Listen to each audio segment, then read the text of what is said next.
We are changing the oil in a 2021 Buick Encore GX Turbo 1.3 liter today. Now I will put links in the description to everything you need, but this will take 4.5 liters of OW20 oil. Now the first thing we need to do is go under the front of the car and locate an access panel so that we can drain the oil.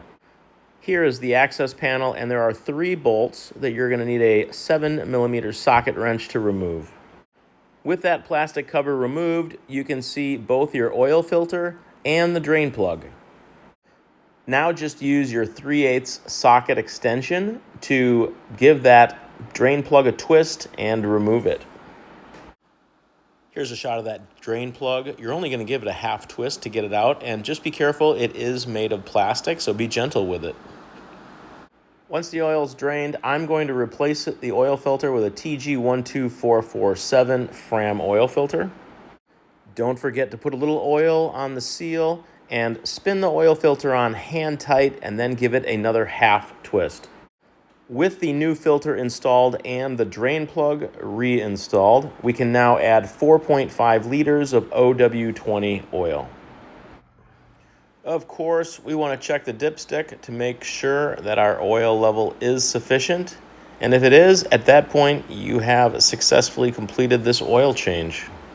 Once you replace that cap, now is a good time to wipe down your engine, take a look around, and look to see if there's anything indicative of some work needed. Now, before we wrap up this project, we still need to reset the car computer. I'll put a link in the upper right to an OBD2 reader that does a nice job of checking your engine as well as resetting your oil filter life. If you do need to do this manually, using the thumb wheel on the right-hand side of your steering wheel, you're going to scroll down until you get to oil life.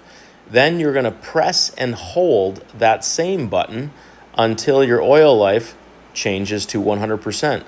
Then release it, and you're all set. Congratulations, you just changed the oil in a 2021 Buick Encore GX Turbo 1.3 liter. Thanks for watching. Check out the description for more information and hit that subscribe button if you'd like to see more videos.